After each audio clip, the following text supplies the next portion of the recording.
Muy buenos días, hermanos. ¿Me escuchan? Sí. Ando un poco afectado de la voz, pero espero que llegue bien la señal del audio. Vamos a tratar de esforzarnos y hacerlo lo mejor. El tema del día de hoy tiene que ver obviamente con las misiones y con la iglesia.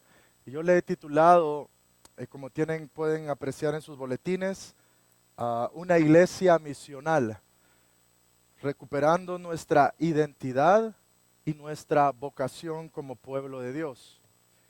Pero quisiera comenzar a manera de introducción este tema compartiendo una historia verídica eh, que luego voy a relacionar con el tema de una iglesia misional. Quisiera pedir que puedas pasar la siguiente diapositiva.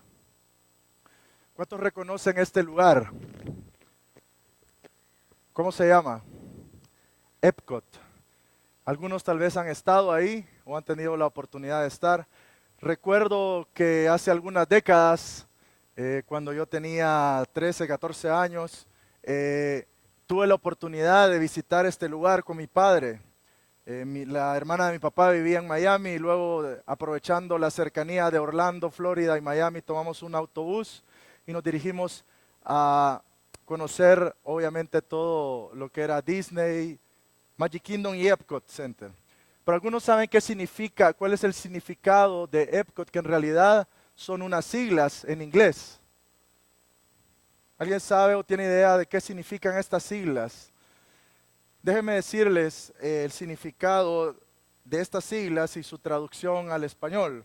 Epcot significa Experimental Prototype Community of Tomorrow.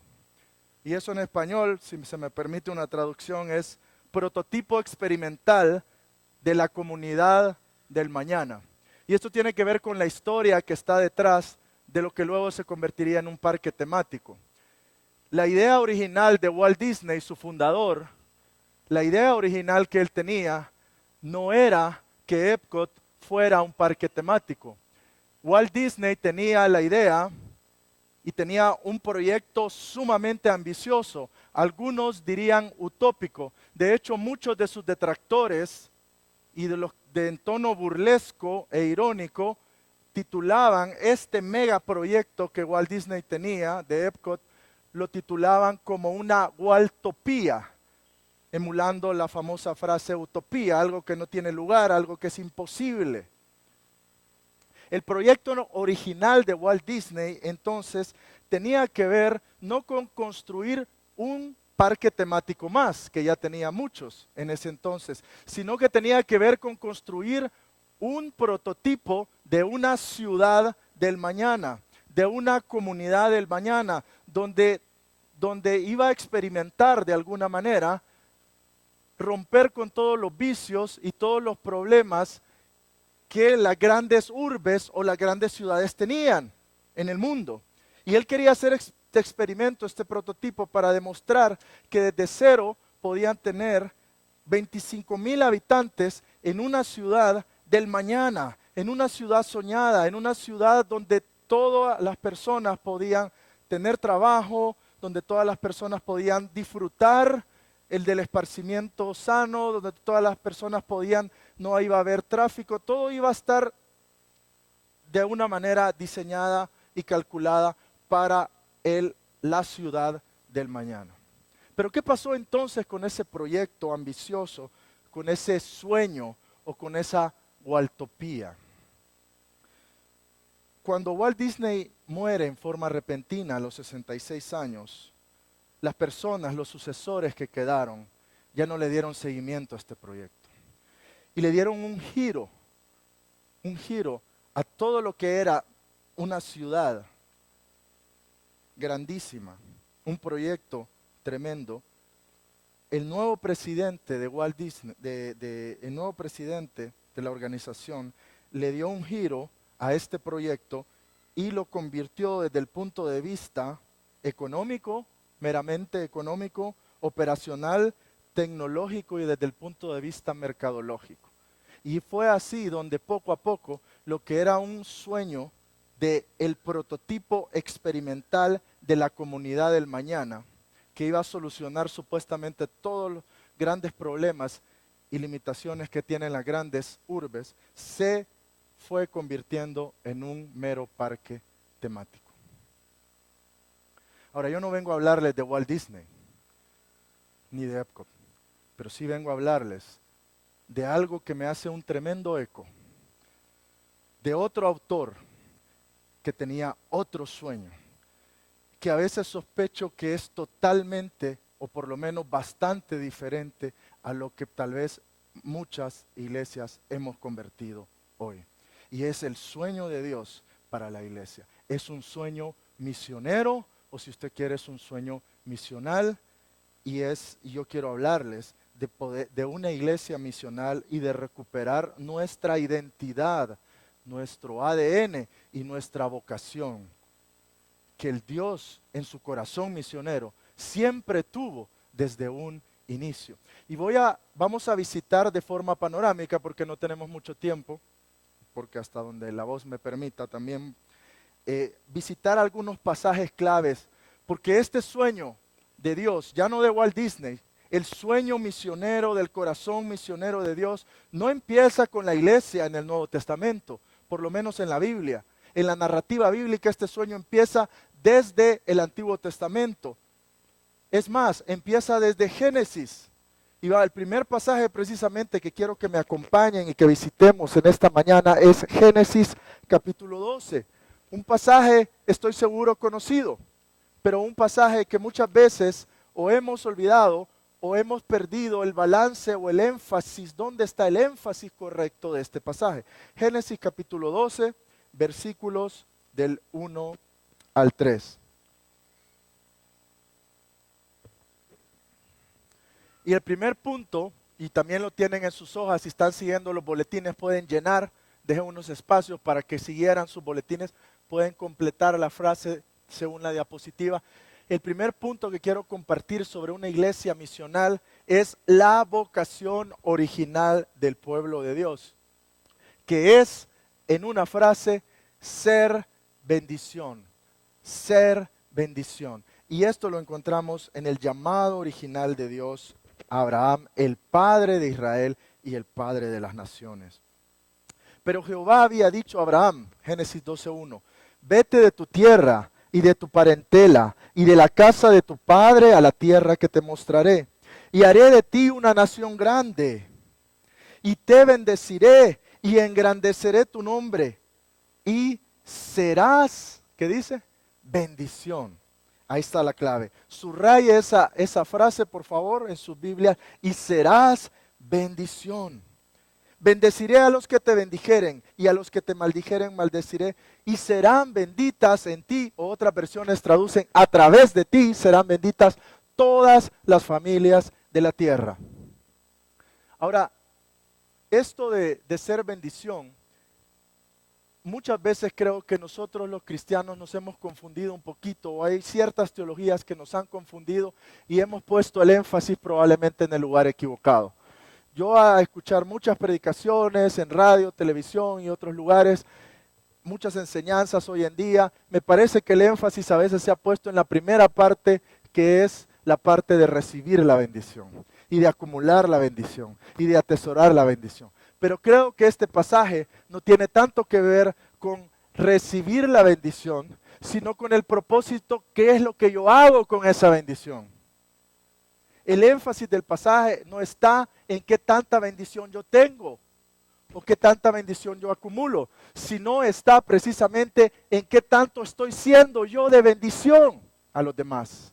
Y si usted ve desde este pasaje que todavía no hay pueblo de Dios, no hay pueblo de Israel, ya hay un fuerte enfoque misionológico.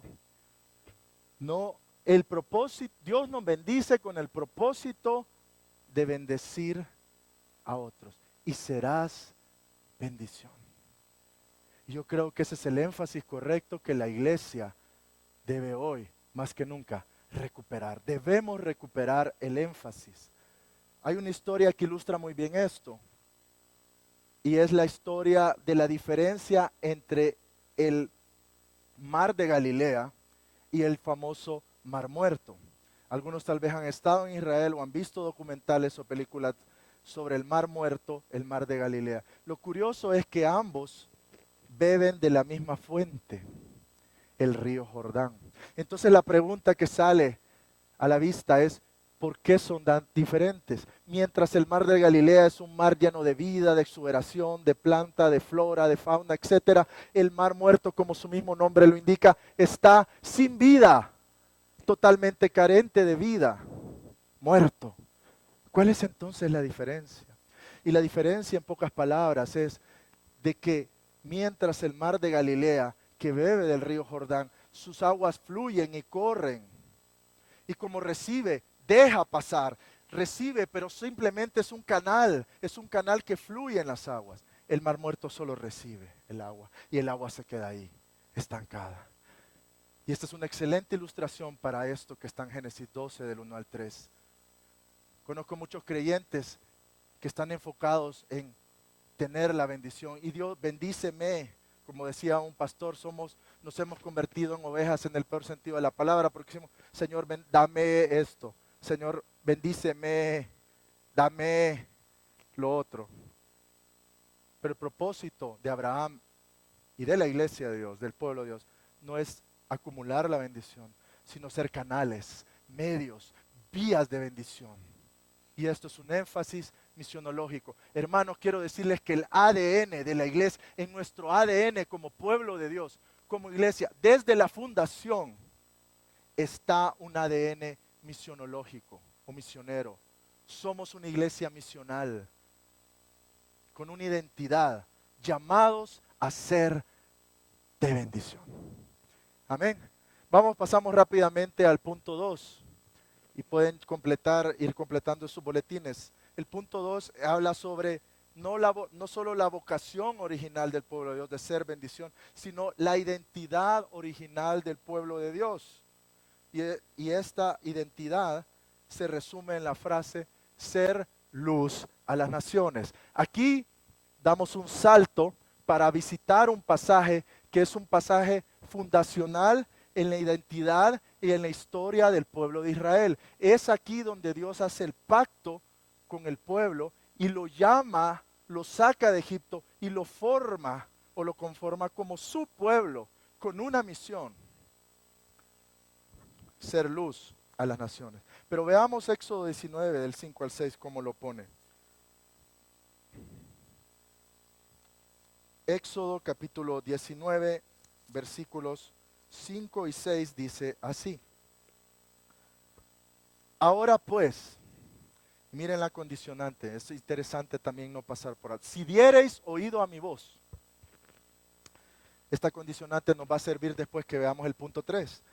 Si diereis oído a mi voz y guardareis mi pacto, vosotros seréis mi especial tesoro sobre todos los pueblos, porque mía es toda la tierra. Y aquí está el llamado a la vocación de ser luz. Y vosotros me seréis un reino de sacerdotes, gente santa o nación santa, dice otras versiones. Estas son las palabras que dirás a los hijos de Israel. Ahora, ¿cuál era la función de un sacerdote en el pueblo de Israel en el Antiguo Testamento? ¿Cuál era la función? Era una función doble, era una función, por un lado, era el intermediario entre Dios y el pueblo, porque era el que daba la palabra al pueblo, era el que formaba y educaba al pueblo en los valores de la palabra de Dios, pero también tenía la función de servir de un intermediario entre el pueblo y Dios. Oraba e intercedía por el pueblo, por los pecados del pueblo y por sus propios pecados. Y eso lo vemos en pasajes en la ley de Levítico, cuando el sumo sacerdote una vez al año tenía que ofrecer sacrificios de expiación por los pecados del pueblo, por sus propios pecados incluidos, y esta era una función de intermediario. Así que por un lado era intermediario comunicando la ley de Dios al pueblo, formando, educando al pueblo en los valores del reino de Dios, pero por otro lado intercediendo a favor del pueblo delante de Dios. Pero yo quiero que noten algo, porque el pasaje dice ustedes, todo el pueblo. me van a servir como un reino de sacerdotes. ¿Qué es entonces lo que tiene en mente este pasaje? Lo que Dios está diciendo, que hagamos esta imagen, que si todos nosotros, la IBEC, fuéramos el pueblo de Dios, ese reino de sacerdotes, nosotros tenemos que servir y ponernos en la brecha entre Dios y el resto de las naciones. Esa era la función del reino de sacerdotes. En otras palabras, el Antiguo Testamento traduce esto con la imagen de ser luz a las naciones, ser intermediarios a las naciones. Entonces la formación de Israel, la función del sacerdote tenía que ver en ponerse en la brecha e interceder.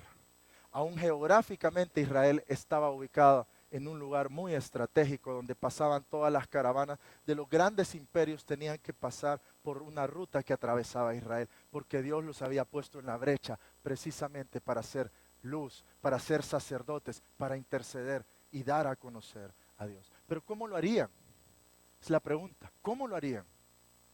Y ahí viene la segunda parte del versículo que dice, me seréis no solo reino de sacerdotes, sino gente santa, nación santa. Esa palabra santa que a veces se ha tergiversado o a veces se ha malentendido, pero en su raíz original significa apartado, pero significa no solo apartado de, sino apartado para. Y a veces nos quedamos con solamente una parte de la moneda, una cara de la moneda, y nos olvidamos de la otra. Apartados del pecado, pero apartados para ser bendición, para servir. Y la palabra santa lo que nos indica es de que el pueblo de Dios, la forma en que el pueblo de Dios tenía que ser de bendición era solo a través de vivir una ética distinta, un estilo de vida ético diferente, alternativo a la forma de ética de las demás naciones. Y esto lo encontramos en un pasaje clave en Deuteronomio capítulo 4, versículos del 5 al 8. Si me acompañan en sus Biblias, vamos a hacer un recorrido rápido en algunos pasajes clave. Deuteronomio 4, versículos del 5 al 8.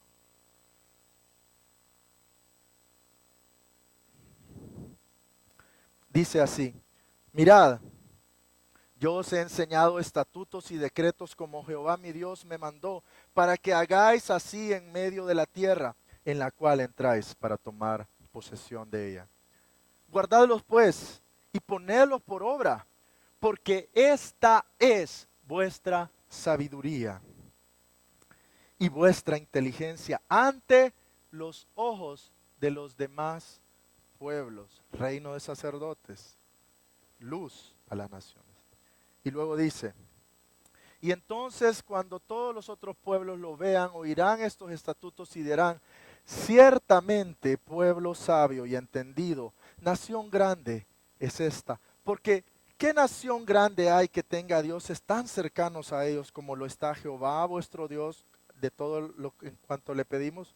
¿Y qué nación grande hay que tenga estatutos y juicios justos como es toda esta ley que yo pongo hoy delante de nosotros? La ética del pueblo de Dios no puede divorciarse, no puede separarse de su llamado y su vocación de ser luz a las naciones. En otras palabras, la forma en que el pueblo de Dios, tanto Israel y luego vamos a ver también la iglesia, va a poder ser luz verdaderamente, es a través de vivir una ética y unos valores distintos, superiores.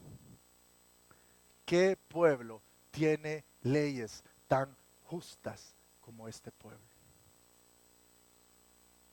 Esa es la forma de ser luz. Vamos al tercer punto rápidamente. Son 4 puntos nada más que quiero compartir con ustedes sobre la iglesia misional. El tercero es el pecado del pueblo de Dios. El pecado del pueblo de Dios, Israel en el Antiguo Testamento, fue traicionar su vocación, su ADN,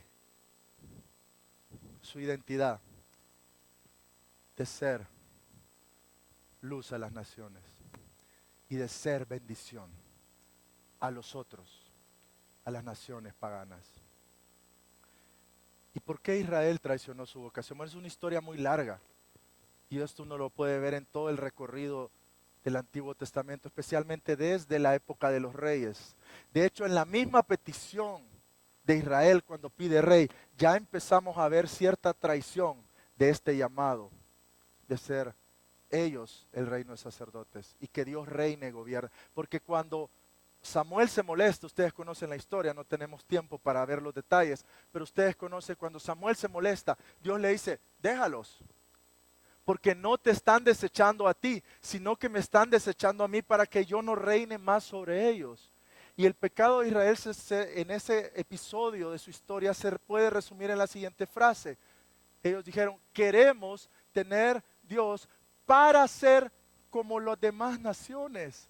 Y se acuerdan que cuál era el distintivo de cómo Israel tenía que ser luz a las naciones, eran que tenían que ser precisamente lo opuesto. Ellos tenían que ser diferentes a las demás naciones. En una ética, un estilo de vida superior, con leyes justas. Pero ellos dijeron, queremos tener rey, porque queremos ser como las demás naciones. Y ese es el mismo peligro que veo yo en la iglesia hoy. Queremos ser como los demás. Queremos tener todo lo que demás. Y por eso tenemos versiones cristianas de todo lo que el mundo ya ofrece y a veces lo ofrece de una forma mejor, superior, pero nosotros queremos copiar y queremos imitar, pero se nos olvida que nuestro llamado principal de ser luz está ligado a ser un pueblo con una ética diferente. No ser iguales, sino ser diferentes.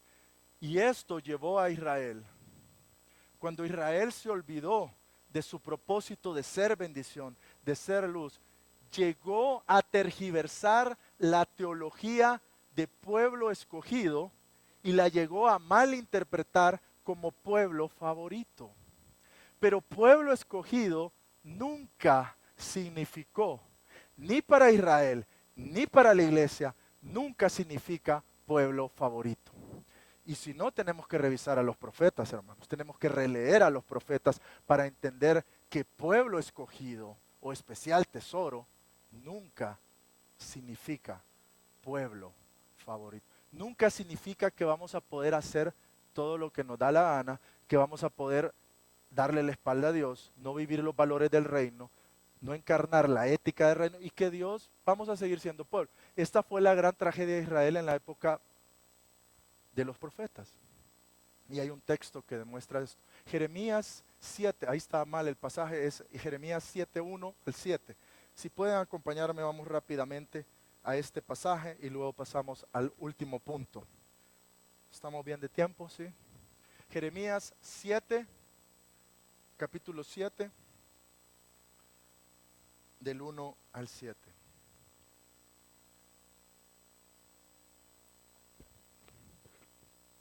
Ahora, déjeme hablarle rápidamente del contexto porque es importante. Este es un contexto eminentemente preexílico. Lo que esto quiere decir es que el cautiverio babilónico, el exilio babilónico, el gran juicio de Dios, la disciplina mayor de Dios en la historia de Israel estaba a punto de suceder. Y manda a este profeta Jeremías a decirles en el mismo templo, en las puertas del templo, a los líderes, a los sacerdotes, que ellos ya no podían confiar en su falsa teología de pueblo favorito, porque ellos se estaban escudando en el templo, porque ¿qué era el templo? ¿O qué llegó a ser en la teología o en la ideología del pueblo de Israel? Llegó a ser, por un lado era el lugar de la presencia de Dios, pero el pueblo pretendió creer que ellos podían confinar a Dios al templo y que porque Dios habitaba en el templo, entonces nada les iba a pasar. Media vez Dios estuviera con ellos en el templo, eso significaba automáticamente para ellos que Dios estaba de su lado y que no importa la vida que vivieran o la ética que vivieran, nada les iba a pasar porque el templo era un escudo, una especie de escudo protector. Pero Jeremías los saca de su falsa ilusión y les dice, palabra de Jehová. Vino a Jeremías diciendo, ponte a la puerta de la casa de Jehová y proclama ahí esta palabra y diles, oíd palabra de Jehová, todo Judá, los que entráis por estas puertas para adorar a Jehová. Así ha dicho Jehová de los ejércitos, Dios de Israel, mejorad vuestros caminos y vuestras obras y os haré morar en este lugar. No se confíen, no se fíen en palabras de mentira diciendo, templo de Jehová, templo de Jehová, templo de Jehová. Es este. Pero si mejoráis cumplidamente vuestros caminos y vuestras obras, si con verdad hicieres justicia entre el hombre y su prójimo, y no oprimieres al extranjero, al huérfano, a la viuda, ni en este lugar derramares sangre inocente, ni anduvieres en pos de Dios, entonces os haré morar en este lugar. Pero no es una cuestión automática, por eso la teología de pueblo escogido nunca pretendió ser una teología de pueblo favorito o de pueblo intocable, porque a Israel no le sucedió. De hecho, el juicio sucedió. El exilio, 70 años de disciplina por un pueblo que empezó traicionando su vocación de ser bendición y de ser luz a las naciones y de ser pueblo éticamente diferente, distinto. Ahora, usted dice, esto le sucedió a Israel, hermano, pero nosotros somos la iglesia. Bueno, Pablo nos dice que todas las cosas que les pasaron a ellos, les pasaron también para que nos sirvan a nosotros, como un espejo, como un ejemplo. Porque en Apocalipsis también hay pasajes similares donde dice, si tú no enmiendas tus obras y no corriges, quitaré tu candelabro, le dice a una de las 7 iglesias. Y el candelabro es la señal de ser luz, la presencia de la iglesia, ser luz, si tú no enmendas y corriges. Ahora vamos al cuarto y último punto, porque el tiempo avanza. Y aquí ya llegamos al Nuevo Testamento, pero antes de entrar a este pasaje, una brevísima conexión que no podemos pasar por alto para entender bien la conexión entre Israel y la iglesia, la conexión o el vínculo que nos ofrece el Nuevo Testamento entre Israel y la iglesia no es otro sino Cristo y su obra en la cruz y la resurrección. Porque todo lo que Israel fue fracaso, donde Israel falló, Cristo en su obra, en su ministerio, en la cruz y en la resurrección, vino a recuperar, a retomar. Y Jesús también vino a redefinir o reconfigurar la identidad del pueblo de Dios. Y vino a recuperar la misión y el ADN misionero del pueblo de Dios. La iglesia, ustedes recuerdan, en el primer siglo estaba formada principalmente por judíos. Y cuando uno examina con atención el libro de los Hechos, y uno ve Hechos 1:8, ¿verdad? Hoy lo cantamos, hoy lo cantábamos y decíamos que iréis a Jerusalén, pero no quedate en Jerusalén solamente, sino Judea, Samaria y hasta lo último. Pero había muchas barreras que no solo eran geográficas, sino eran barreras sociales y culturales, que los judíos, como buenos judíos que eran, era dificilísimo para ellos superar y romper y atravesar esas barreras de prejuicios culturales, raciales, étnicos, etcétera, religiosos. Por eso algunos bien han dicho que si la iglesia no cumple Hechos 1:8, Dios nos puede mandar Hechos 8:1. Y usted sabe qué es lo que pasó en Hechos 8:1. ¿Qué pasó en Hechos 8:1, hermanos? Los misioneros o los misionólogos, la primera gran persecución y expansión. La iglesia se esparce, pero porque empieza a ser perseguida. Ahora, la recuperación de la vocación y la identidad del pueblo de Dios, un pasaje clave para mí en el Nuevo Testamento que resume muy bien esto, es 2 de Pedro 9:10. Lo cantamos también, hay himnos, hay letras, cánticos inspirados en este pasaje. Pero vamos a visitar rápidamente primer libro de Pedro, primera epístola, perdón, de Pedro, versículo 2, 9 al 10.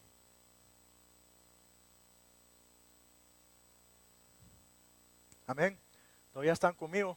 El calorcito está fuerte, ¿verdad? Pero vamos a hacer un esfuerzo para terminar. Que nos quedan unos pocos minutos. Primera de Pedro 2, del 9 al 10. Mas vosotros sois linaje escogido, nación santa.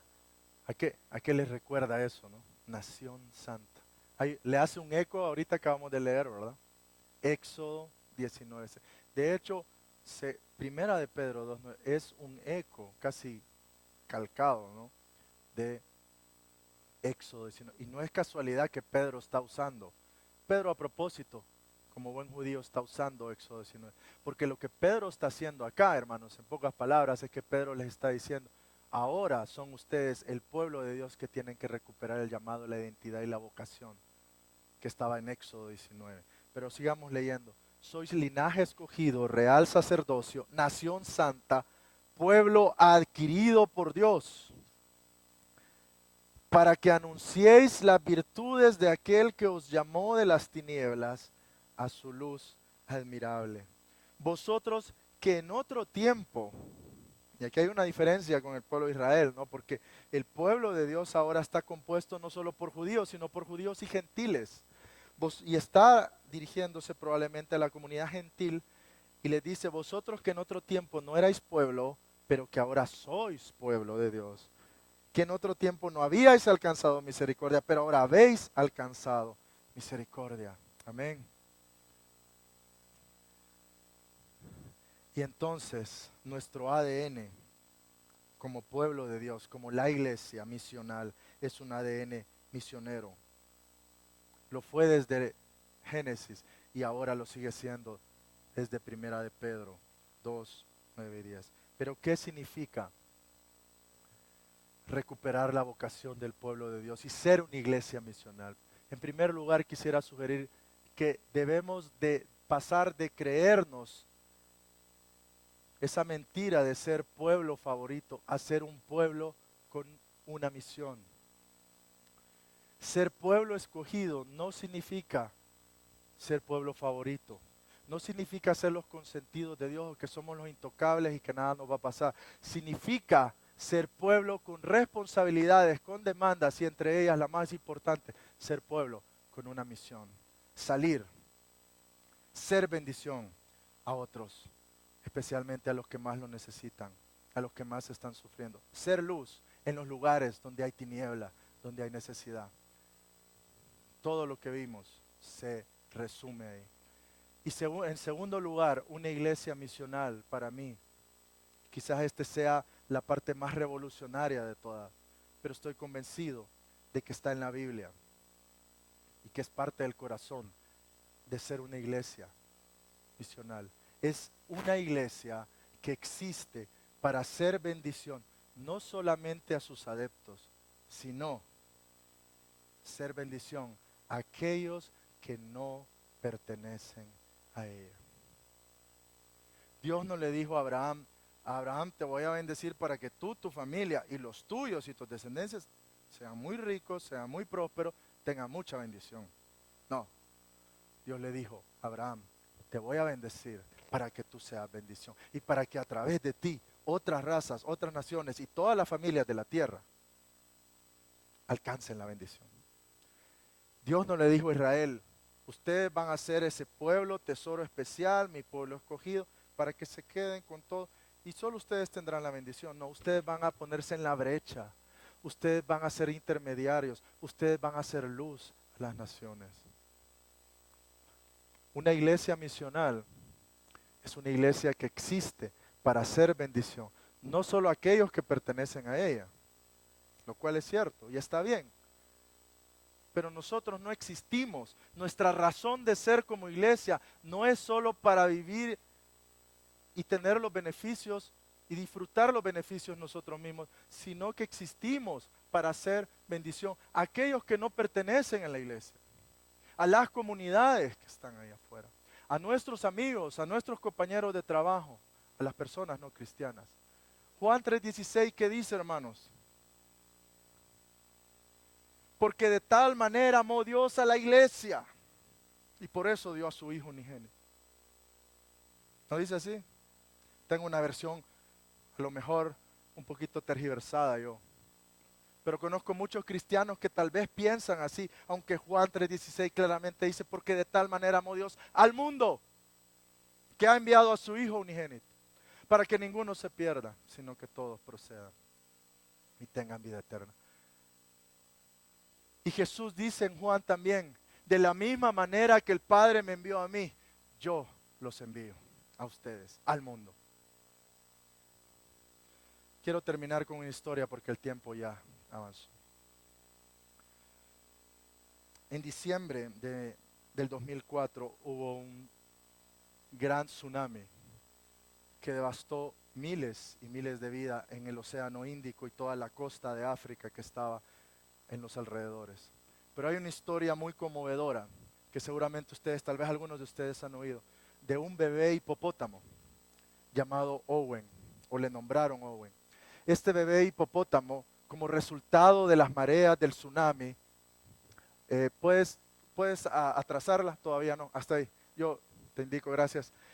Este bebé hipopótamo Owen, como resultado, perdió a su papá, a su mamá, sus hermanos, quedó huérfano, pero unos rescatistas ecológicos pasaron y lo vieron en la orilla de una playa en Kenia.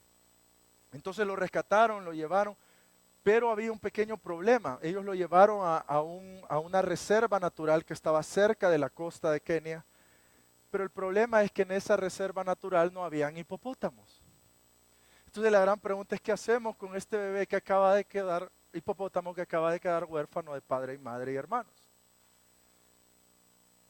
Y a una de las rescatistas ecológicas se le ocurrió una idea un poco descabellada, un poco loca. Había una tortuga macho que tenía más de 100 años de vida, que había vivido prácticamente toda su vida solo, sin compañía, ni siquiera de otras tortugas. Más de 100 años viviendo solo. Y la idea loca fue colocar a este bebé hipopótamo para que conviviera con esta tortuga de más de 100 años. El resultado fue el siguiente, puedes pasar. Al principio la tortuga huía un poquito, como que se quería escapar un poquito de Owen, pero poco a poco la convivencia empezó a acercarlos el uno del otro. Y el bebé vio en esta tortuga macho esa figura materna y paterna que había perdido. Y empezaron a convivir y se generó una relación y un vínculo muy estrecho, como podemos apreciar de las fotografías. Puedes pasar. La última. Esta es la más tierna de todas. Mi punto es el siguiente. Si esto fue posible,